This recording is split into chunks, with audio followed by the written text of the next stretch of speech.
오늘 유아 세례는 요즘 인구 절벽이라는 말이 많은데 우리가 믿음으로 다음 세대에 소망 있는 것을 현장으로 보여주는 것이라고 확신합니다.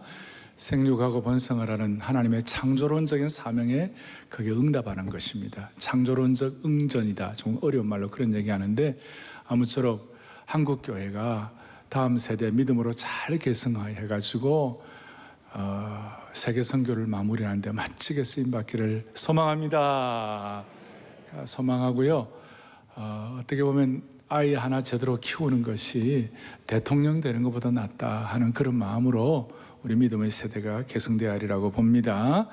자, 오늘은 관계의 온전함 시리즈 15번째인데 핵심은 이겁니다.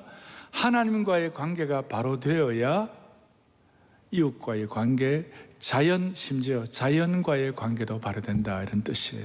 사람과의 관계, 자연과의 관계는 하나님과의 관계가 바로 되어야 한다. 오늘 본문은 이렇게 시작합니다.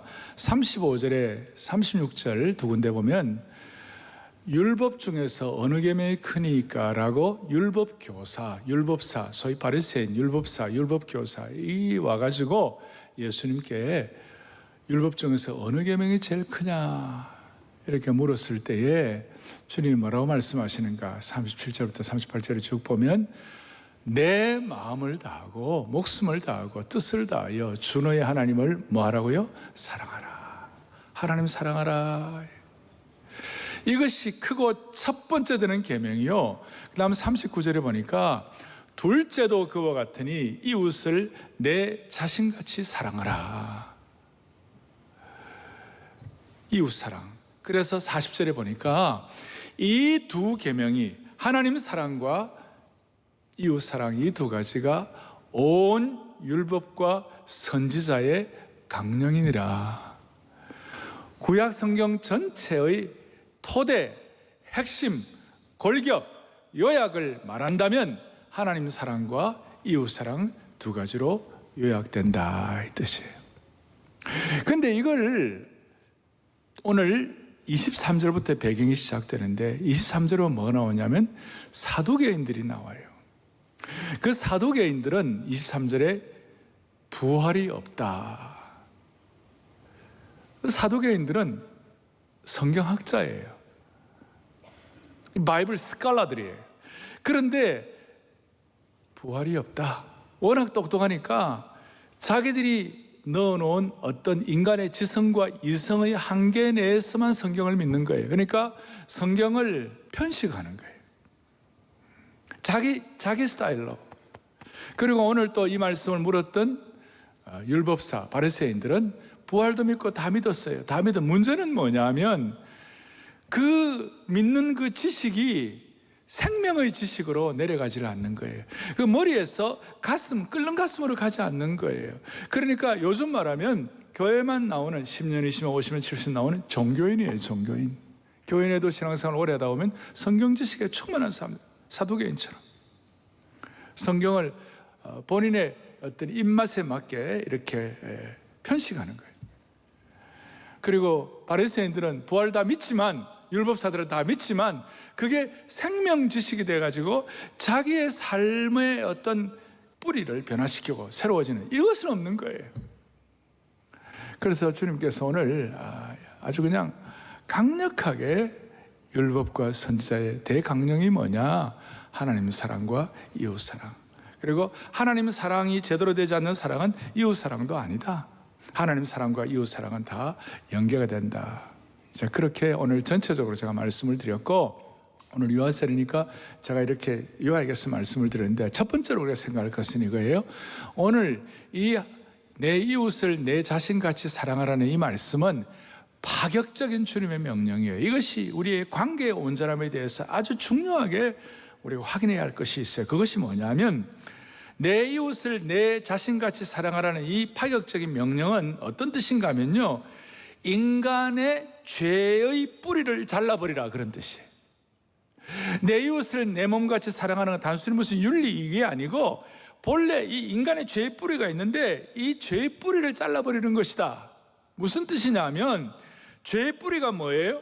사람의 죄의 뿌리가 뭐예요? 사람의 죄의 뿌리는 하나님 없이 자기 행복만을 추구하고 다른 사람의 행복에는 관심을 기울이지 않는 것, 이게 죄의 뿌리라는 거예요. 타인의 행복에 무관심한 것, 이게 이기적인 것, 이게 자기 중심, 이게 죄의 뿌리라는 것이에요. 왜냐하면 본래 이웃과 또 사랑하는 가족과 또 주위에 관심을 기울이고 사랑과의 관계를 하게 되어 있는데, 딱 범죄하고 불순종하는 그 순간부터 부부 사이가 깨어지고 아담과 하와가 깨어지고, 부자 사이가 깨어지고 아담과 가인의 관계가 깨어지고, 형제 사이가 깨어지고 가인과 아벨의 관계가 다 깨어지는, 이 막 죄가 막 이렇게 드러나는 것이에요. 드러나는 것이. 조금 더 우리 깊이 들어가면 21세기에 자기 행복만 추구하고 남의 행복에 대해서는 둔감하고 관심을 갖지 않는 것, 아니 이 자기 행복만 추구하는 것이 죄인 줄도 모르고 있는 것, 이게 문제라는 것이에요. 자, 창조의 질서가, 본래 하나님이 창조하실 때 자연스러운 자기 사랑은 그건 좋은 거예요.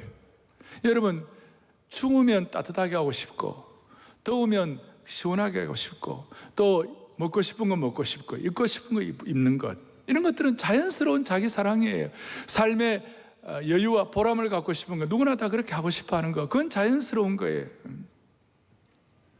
코로나 시대에 우리가 건강하게 코로나에 전염되지 아니하고 잘 이렇게 보호받고 살고 싶은 것, 이거 죄가 아니에요. 자연스러운 거예요. 그런데 문제는 우리가 범죄하고 난 다음에 인간의 죄로 이 자기 사랑이 오염돼 버린 거예요. 자연스러운 창조 질서의 자기 사랑이 어떻게 되느냐? 오염된 자기 사랑이 되어버린 거예요. 그러니 내 이웃을 내 자신같이 내 몸같이 사랑하라는 이 주님의 강력한 이 율법이요 강령인 이걸 말씀하시는 그 순간, 오염된 자기 사랑의 죄악의 뿌리를 끊어라, 그 말이에요. 오염된 자기 사랑의 핵심이 뭡니까? 자기만 행복하면 행복해질 수 있다고 생각하는 거예요. 다른 사람의 행복에 대해서는 고려하지 않게 되고, 다른 사람의 행복에 대해서 눈을 감아버리고, 그러니까 배려도 안 하고 남 생각도 안 하고 자기밖에 모르고, 모든 사람들이 그렇잖아요. 여러분, 자기만 행복하면 행복해집니까? 그래서 오늘 주님께서 율법이요 강령이라는 이 말씀의 이 골자가 뭐냐? 오염된 잘못된 자기 사랑의 뿌리를 잘라내라. 그래야 머리 지식 혹은 편식하는 어떤 신앙 지식, 이런 것들이 다 떨어져 나가고, 그것이 이제 오히려 진리 지식으로, 생명 지식으로 연계가 된다. 사랑하는 교우들이요, 내 이웃을 내 자신같이 사랑하라는 이 뜻은 자신의 행복을 추구하는 데 힘을 쏟는 만큼 이웃의 행복을 추구하는 데도 힘을 쏟아야 된다는 거예요. 자신의 행복과 만족을 위하여 창의적이고도 창조적인 아이디어를 낸다면 이웃의 행복을 위해서도 창의적이고도 창조적인 아이디어를 내야 한다는 것이, 자기 만족을 지속적으로 요구한다면 이웃의 행복을 위해서도, 이웃의 만족을 위해서도 지속적으로 찾아보라는 것이, 이 함수관계가 참 독특한 거예요. 무슨 말인가 하면, 자기 행복과 자기 자신만을 집중하고 사는 것은 결코 행복해지지 아니하고, 하나님의 이 죄악의 뿌리를 잘라버리는 이 말씀에 순종해가지고 이웃의 행복, 이웃의 보람, 이웃의 어떤 사랑에 대해서 관심을 기울이는 그 순간, 희한하게도 창의적이 되고 신선함이 되고 삶의 보람이 되고 살만다는 인생이 된다는 것이에요. 이 놀라운 함수관계예요. 우리가 살다 보면 답답한 날도 있고 살만 안 날 때도 있잖아요. 그런데 자기 사랑의 창의성을, 자기 사랑의 집중력을, 자기 만족에 대한 어떤 추구권, 이걸 동일하게 이웃을 위하여 그 마음을 가지고 창의적이 되고 집중하고 이렇게 하면 희한한 일이 벌어진다는 것이. 이건 뭐 좀 이렇게 좀 아주 얕은 예인데, 어떤 자매가 우울증이 걸렸어요. 그래가지고 힘들어하다가 길가에 그 돌아다니는 그 길냥이들 있죠. 고양이 길 잃어버리는 그 길냥이들을 향하여 음식을 좀 제공하고 뭐 그래 하다 보니까 이상하게 우울증이 사라져 버렸다는 것이. 별로. 여러분, 우리가 단기 선교도 가보면요, 어려운 지역에 단기 선교 갔다 오고 나면요, 그분들 섬기고 오면 사람들이 다 밝아지는 것이, 다 선교에 대한 마음을 가지고 이웃을 사랑하고 섬기는 마음을 가지고 장의력을 갖고 헌신의 마음을 가지고, 이것이 무슨 감정의 문제가 아니라 생활 방식으로 이해해가지고 집중하다 보면 자기가 행복해지는 것이. 또 가만히 계시네. 그래서 이 파격적인 명령일 뿐만 아니라 두 번째 중요한 것은 뭐냐면요, 내 이웃을 내 자신같이 사랑하라는 그 말의 핵심은 뭐냐면, 이 관계에 대한 온전한 관계를 올라가는 이 중요한 것이, 이게 핵심이 뭐냐면요, 남이 잘 돼야 내가 잘 되는 것이, 너가 잘 돼야 내가 잘 되는 것이, 너가 살아야 내가 사는 것이. 오늘 이것을, 오늘 이 예배 오신 여러분들과 제가 평생을 집중하면요, 하나님이 여러분들의 삶을 반드시 보람있게 하실 것이, 신선하고 감사하고 반짝반짝 감격이 되고. 여러분, 저와 여러분이 정말 참된 자기 사랑을 하고 싶다면 비결은 딱 하나예요. 이웃을 참되게 사랑하면 참된 사랑이 오는 것이. 그리고 여러분들의 삶의 질을 높이고 그렇게 수준 있게 살고 싶으면 이웃 사랑에 대해서도 삶의 질을 높이고 이렇게 하면 자기의 삶도 질이 올라가게 되는 것이. 그래서 다시요, 어떨 때는 살맛 안 나고 우울해지고 그럴 때요, 그럴 때마다 그래서 한번 내가 남들 한번 섬겨보자, 한번 내가 남들을 한번 성공시켜보자 하는 그 마음 갖는 순간 희한하게도 내 삶이 새로워지고 창의력이 있어지게 되고, 희한하게도 그 마음을 갖는 순간 살맛 나는 인생이 되는 거예요. 나는 이런 내용들을 우리 교회 순자님들을 통해서도 많이 봐요. 열심히 영혼들을 섬기고 뭐 있는 거 없는 거 다 해가지고 말씀으로 섬기고 자신의 시간 공간 다. 그런데요, 그렇게 하는 분들일수록 우리 순자님들을 통하여 내가 그분들의 진정한 삶의 행복을 제가 보는 거예요. 순자님들 그래요, 안 그래? 너무 감사한 일이에요. 그러니까 저 자신도 마찬가지예요. 어떨 때 좀 짐지고 어려울 때마다, 야, 어떻게 하면 내가 성도들 효과적으로 섬길 수 없을까? 어떻게 하면 더 높은 품격을 가지고 섬길 수 없을까? 어떻게 하면 좀 하나라도 좀 어떻게 더 잘할 수 없을까? 발명왕 에디슨을 알 겁니다. 에디슨의 마음은 어떻게 하면 사람들에게 좀 빛을 줄 수 없을까? 그 연구하고 실험했어요. 하나님이 남들을 위하여 그렇게 애쓴다고 할 때에 하나님이 그에게 강력한 창의력을 주셔가지고 그 전구, 빛을 발하는 전구를 발명하게 해주셨어요. 그래서 캄캄한 밤이 에디슨의 전구를 통해 밝아졌습니다. 이제 우리 130년, 120년, 110년 전에 한국에 이 전구가 들어왔어요. 그리고 이 전구가 들어오는 곳마다 어둠이 사라졌어요. 그리고 특별히 대한민국에 전구가 들어오는 곳마다, 산골짜기마다, 전기가 들어오는 곳마다 귀신이 사라져버렸어요. 칠성당 귀신, 선앙당 귀신, 처녀 귀신, 달걀 귀신 다 날아가 버렸어요. 빛을 어떻게 행복해 줄 수 있나, 요 하는 마음 갖고 있는 동안에 그것이 다른 사람을 살리고 자신도 사는 거예요. 사는 거예요. 저는 삼국지의 여러 인물들 가운데 많은 사람이 유비를 좋아하고, 어떤 사람들은 관우를 좋아하고 장비 좋아하는 사람 많이 없었어요. 그런데 또 제갈공명을 좋아하고 다 그러는데요, 저는 삼국지 인물 가운데 누구를 좋아하느냐면요, 저는 조자룡을 좋아해요. 왜 조자룡을 좋아하는가? 이유는 남을 성공시키는 사람이에요. 조자룡이 가는 곳마다 그 주위가 따뜻해졌어요. 궁극적으로 조자룡을 통하여 총나라가 제대로 세워졌어요. 그런데 제가 이 얘기를 말씀드리냐면, 우리나라는 어쩐 일인지, 어찌된 일인지 남을 공격하고 남을 넘어뜨리고 남을 어떻게 그렇게, 그런 사람들, 똑똑한 사람들 가운데 어쩌죠 해가지고 리더가 된 사람들은 꽤 많아요. 남을 세워주고 남을 성공시키고 남 잘 되는 거 박수치는 사람이 리더가 돼야 되는 것이에요. 그래서 저는 기도해요. 남을 살리는 리더가 이 민족의 지도자가 되게 하여 주십시오. 남을 살리는 사람들이 많아지는 이민족이 되게 하여 주십시오.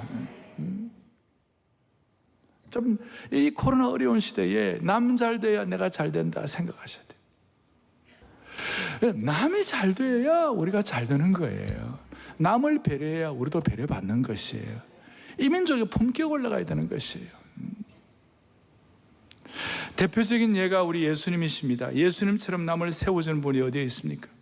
인자에 온 것은 섬김을 받으려 함이 아니라 도리어 섬기려 하고, 최고의 섬김, 심지어 당신의 생명까지도 내어주셔가지고 우리 생명 살리는 거예요. 그래서 우리 교회에 이런 창의적인 마음을 가지고 남 잘되기를 계속 잘해가지고 우리 교우들 가운데 좋은 비즈니스맨도 나오기를 소망하는 것이, 다시 한번 우리는 죽을 때까지 어떤 경우에도 남을 세우고 남을 섬기면서 남을 성공시키는 주의 권속들 되기를 바랍니다. 힘들고 아무도 안 알아줘도 우리는 이 길을 가야 하는 것이. 그런데 우리나라는 한반도 땅덩어리가 좁아가지고 우리가 파이가, 저 사람 이 파이가 딱 제한되어 있다고 생각하고, 저 사람이 파이를 먹으면 내 거 뺏긴다고 생각하고 이 파이 따먹게 하는 거예요. 그래서 늘 모든 것이 경쟁 구도가 되어 있는 것이에요. 그런데 신앙은 그게 아니에요. 내 이웃을 내 자신처럼 사랑하는 것이에요. 그러니까 이 파이가 우선 눈에 보이면 뺏기는 것 같지만 아니에요. 여러분, 이 파이를 남이 잘 돼야 내가 잘 된다고 생각하고 남을 배려하면 이 파이는 줄어지지 않아요. 사랑의 교회는 있는 일을 나눠 먹는 교회가 아니에요. 사랑의 교회는 있는 파이를 나눠 먹는 교회가 아니에요. 사랑의 교회는 남이 잘 돼야 내가 잘 된다고 생각하는 제자 훈련 정신을 가지고 끊임없이 하나님이 예배하신 파이를 창출하는 교회가 되어야만 하는 것이. 그래서 이게 경쟁 구도가 아니라 미션 구도가 되어야 되고, 사명 구도가 되어야 되고, 섬김 구도가 되어야 하는 것이에요. 보세요. 오병이어를 보시라고요. 어린아이가 하나가 하루 종일 배가 굶고 도시락 하나 오병 버릇해서 조그만한 거예요. 그거 파이 경쟁 구도로 생각하면 자기가 먹고 땡어 끝내야 돼요. 그런데 그걸 내놓으니까 어떻게 되는 거예요? 남 잘 되게 내놓으니까 계속해서 오병이어, 계속해서 재생산되고 계속해서 수많은 사람들을 먹이는 은총의 통로가 된 것입니다. 누가복음 4장 25절 26절에 이런 내용이 나와 있어요. 내가 참으로 너에게는 엘리야 시대에 하늘이 닫혀 있다가 하늘이 열렸는데 그 중에 많은 과부들이 있었지만 26절 엘리야가 그 중 한 사람에게도 보내심을 받지 않고 오직 시돈 땅에 있는 누구에게 보내받았다고요? 사렙다 과부. 왜 사렙다 과부에게 엘리야가 보내받았습니까? 딱 하나예요. 그 사렙다 과부는 이제 아들과 함께 기름 조금 남은 거, 그 다음에 밀가루 조금 남은 거, 그거 먹고 죽는 거예요. 이제 내리면 이제 굶어 죽는 거예요. 근데 엘리야가 왔어요. 하나밖에 없는 파이예요. 그런데 그걸 엘리야에게 주는 순간 무슨 일이 났습니까? 가뭄이 끝날 때까지도 그 기름과 밀가루가 없어지지 않게 된 것이에요. 남을 살리니까 자기도 살고, 자기가 살 뿐만 아니라 민족 전체에 대한 도전이 된 것이에요. 이런 면에서 앞으로 우리 한국 사회와 이 시대에 대한민국의 정신의 대전환이 일어나야 합니다. Great Transformation, 대청소가 일어나야 하는 것이. 남이 살아야 나도 살고, 남이 잘 돼야 내가 잘 되고, 너가 잘 돼야 내가 잘 되고, 너가 살아야 내가 살고, 너의 성공이 나의 성공이고. 그래서 여러분, 일본도 잘 돼야 합니다. 일본 올림픽 성공해야 합니다. LA 가면 다운타운에 큰 금방 은방이 있는 큰 그 전체를 하나의 그 어떤 랏이 있고, 그게 아주 높은 건물, 아주 큰 건물이에요. 거기에 금방이 많을 때는 2,000개가 넘어요. 목사님 그런 게 어디 있어요? 있어요. 가봐요. 저는 몇 번 그 교인들 가운데 거기에 그 장사하는 분들이 있어서 신방을 가봐서 제가 알아요. 그거 내가 그랬어요. 이렇게 많아가지고 장사가 될까? 그러니까 목사님, 금방, 은방, 보석 가게랑 같이 붙어 있어야 잘 됩니다. 그래. 우리나라도 저 종로에 있지 않습니까? 아마 한국보다 몇십 배 많을 거예요. 금방이 어디 저 멀리 혼자만 뚝 떨어져가 되는 법이 없어요. 보석 가게 어디 하나 자기만 있어야 되는 법이 없어요. 같이 있어야 잘 되는 것이에요. 여러분, 하나님 나라에 다 보석 되시기를 바랍니다. 서로 다 서로 살리는 은혜가 있기를 바라는 것이. 그래서 오늘 관계의 온전함의 키가 뭐냐? 남이 잘 돼야 내가 잘 되는 것이에요. 그래서 우리 한국교회도 서로 잘 되기 위하여 서로 축복해야 하는 것입니다. 뭐가 대형교회가 어떻다, 무슨 교회가 어떻다, 이거는 아니에요. 서로 축복을 빌어줘야만 할 줄로 믿습니다. 사촌이 땅을 사면 땅을 축복해 주시기 바라고, 그리고 잘 되는 사람 끌어내리지 말고 어려운 사람은 끌어올리고 같이 기뻐하고. 여러분, 이웃이라는 거 얘기하면 우리가 좋아하는 이웃도 있을 수 있고 그냥 보통 관계 이웃도 있을 수 있고 또 우리 주위에 힘든 이웃, 정말 좀 원수 같은 이웃도 있을 수 있어요. 좋은 이웃, 그리고 보통 이웃, 힘든 이웃, 그랬을 때 내 이웃을 내 자신같이 사랑했을 때 그 이웃은 어떤 이웃이에요? 에? 좋은 이웃, 보통 이웃, 힘든 이웃 가운데 내 이웃 할 때 어떤 이웃을 말하는 거예요? 세 종류 다 포함돼요. 그 중에 힘든 이웃을 한번 생각해 보자고요. 바울이 유대인들에게 40에 한한 감한매를 5번이나 맞았다 그랬어요. 왜냐하면 40 이상 맞으면 죽을 가능성이 많기 때문에 거의 죽을 정도 39번씩 5번을 맞았어요. 유대인들이 바울을 때렸던 그 채찍은 제가 좀 이렇게 요약을 해보았어요. 조금의 자비함도 없는 분노와 증오의 채찍질이었다. 39번의 채찍질을 당한 바울의 등짝은 차마 눈뜨고 볼 수 없는 몰골이었을 것이다. 난도질을 당한 듯한 끔찍한 흉터 줄 자국들이 엮여져 있을 것이고 굳은 흉터 조직은 움직일 때마다 고통스러웠을 것이다. 어느 정도 회복되고 부분적으로 나았을 때 또다시 39번의 채찍질을 당했고 조금 나았다 싶으면 또다시 맞는 과정을 5번이나 거치는 동안 그의 등은 등 전체가 3도 화상을 입은 것처럼 신경 조직이 손상이 되어서 움직일 때마다 고통이 밀려왔을 것이다. 그때마다 바울의 입장에서 인간적으로 말하면 그를 때렸던 유대인들을 생각하면 인간적으로 몸서리 치듯 치가 떨렸을 것이다. 그러나 바울은 자신의 몸을 채찍질로 걸레 조각처럼 만들었던 유대인들을 자신의 더할 수 없는 권력과 친척이라고 얘기하고 심지어 그들이 은혜 받는 것이라면 자기가 하나님의 사랑에서 끊어져도 좋다고 말할 정도로 이웃 사랑과 형제 사랑을 한순간도 포기하지 않았다. 로마서 9장 3절 함께 보죠. 나의 형제 곧 권력의 친척을 위하여 내 자신이 저주를 받아 그리스도에게서 끊어질지라도 원하는 바라. 기가 막힌 것입니다. 기가 막힌 바울입니다. 이것이야말로 오염되고 타락한 자기 사랑의 죄악의 뿌리를 끊는 파격적으로 끊어버리는 이웃사랑의 실천이라고 말할 수 있는 것이에요. 그래서 바울은 그 결과 은혜의 삼청천에 가고 지상에서 바울 같은 창의적인 사역을 한 사람이 따로 없을 정도가 되었습니다. 저는 이 말씀을 앞에 놓고 이건 너무 높은 고봉이다, 너무 높은 참 관계의 높은 정상이다, 이거 참 나는 이거 힘든데, 우리 다 힘든데, 그렇지만 여러분, 고봉이라고 안 쳐다볼 수가 있습니까? 고봉이라고 우리 그냥 포기할 수 없다고요? 손영호 목사님은 이 고봉을 실천을 따라갔습니다. 오늘 우리는 이 정도까지는 아니라 할지라도 적어도 남이 잘 돼야 내가 잘 된다, 네가 살아야 내가 산다, 나를 향한 창의력과 집중력과 그 다음에 추구하는 그만큼 남을 위하여 추구하면 하나님이 기가 막힌 창의력을 주시고 신선함 주시고 살만나는 인생 만들어 주실 것이다. 그리고 한 가지만 더. 자, 파격적인 명령과 너가 잘 돼야 내가 잘 되는데, 이것이 자연과의 관계에서도 동일하게 영향을 미친다는 것이에요. 그래서 하나님 사랑하면 자연도 사랑하게 되는 것이. 그리고 하나님 사랑하지 않으면 이 자연도 오염되는 것이. 제 말씀이 아니고 창세기 3장 17절에 뭐라고 나와 있습니까? 땅은 너로 말미암아 저주를 받았다. 불순종하고 범죄할 때 땅이 저주를 받는 것이. 땅이 얼마나 저주를 받습니까?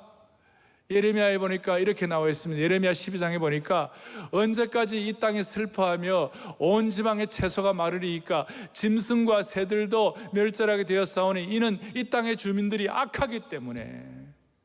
범죄가, 죄악된 범죄가, 오염된 범죄가 자연도 오염시키는 것이에요. 로마서 8장 19절 이하에 보면 피조물이 고대하는 바는 하나님의 아들들이 나타나는 것이니 그 바라는 것은 피조물도 썩어짐의 종로로 단 데서 해방되기를 바란다.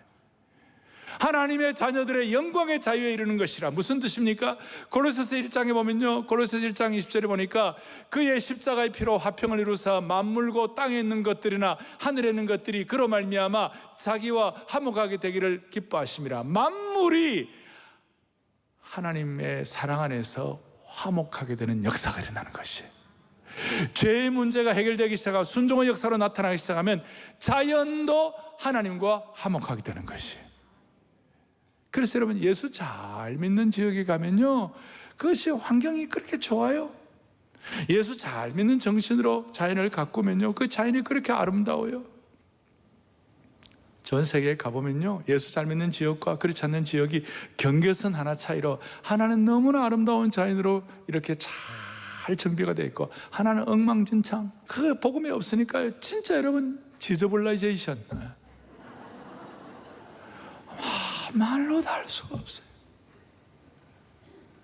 하나님 사랑하면 자연도 회복되는 줄로 믿습니다. 리컨실레이션, 화목케 하는 역사가 자연도 화목하게 하는 것이에요. 우리 모두는 다 다시 한번 하나님 사랑하는 것이 자연 사랑으로 연결되기를 원합니다. 하나님 자연 사랑으로. 정리하겠습니다. 하나님 사랑 없는 이웃 사랑은 인간의 윤리와 규범으로 끝나고, 하나님 없는 자연 사랑은, 투마치 자연 사랑하면 범신론으로 끝난다. 범신론이라는 게 뭡니까? 팬티즘이라는 것은 자연 곳곳마다 이게 신이다, 돌멩이도 신이다 그러고 앞에 절하고, 500년 묵은 누티나무도 여기 신이다 그러고 절하고, 그게 팬티즘이에요. 하나님 없는 이웃 사랑은 윤리와 규범으로 끝나고 하나님 없는 자연 사랑은 범신론으로 끝난다. 여러분, 지금은 인공지능의 시대라고 합니다. AI가 이제 이 시대 앞에 이게 하나의 어떤 큰 흐름이 되었습니다. 그런데 하나님 사랑과 이웃 사랑과 자연 사랑도 여러분 내 힘으로 안 됩니다. 성령께서 내주셔야만 합니다. 성령의 역사가 일어나야만 하는 것입니다. 우리가 온전한 관계를 맺는 거 우리 힘으로 안 됩니다. 성령께 날마다 어떻게하는 것인데, 그래서 AI가 아니라 그 Artificial Intelligence가 아니라 우리는 Spiritual Intelligence, 영성지능, 성령지능이 되기를 바랍니다. 동시에 Servant Intelligence, 섬기는 지능, 섬김의 지능. 그래서 SI와 Spiritual Intelligence, Servant Intelligence 이렇게 해가지고 이웃사랑의 은혜를 받아 여러분 남은 생애가 장의력 있고 신선하고 날마다 기뻐하고 감사하고 범사에 주님 앞에 감사할 수 있는 그런 축복의 장이 펼쳐지기를 간절히 소망합니다. 우리 주제가 한번 부르고 기도하겠습니다. 주님의 마음 본받아 살면서 그 온전하심 나도 이루리. 그 마음의 손을 가지고 주님의 마음 본받아 살면서 하장했습니다. 주님의 마음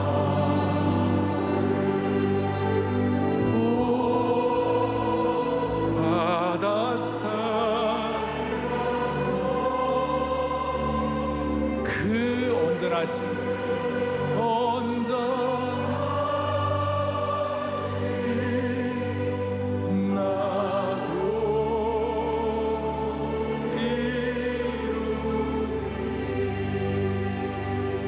온전하신 그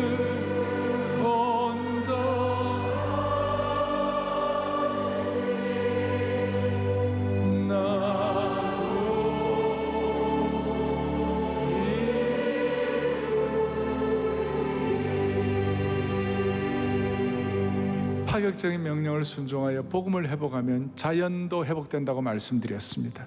오늘 유아 세례 받은 모든 분들, 저들의 세대에 이 아름다운 금숭황산을 신앙으로 물려줄 수 있도록 우리 세대를 축복해 주시기를 소망합니다.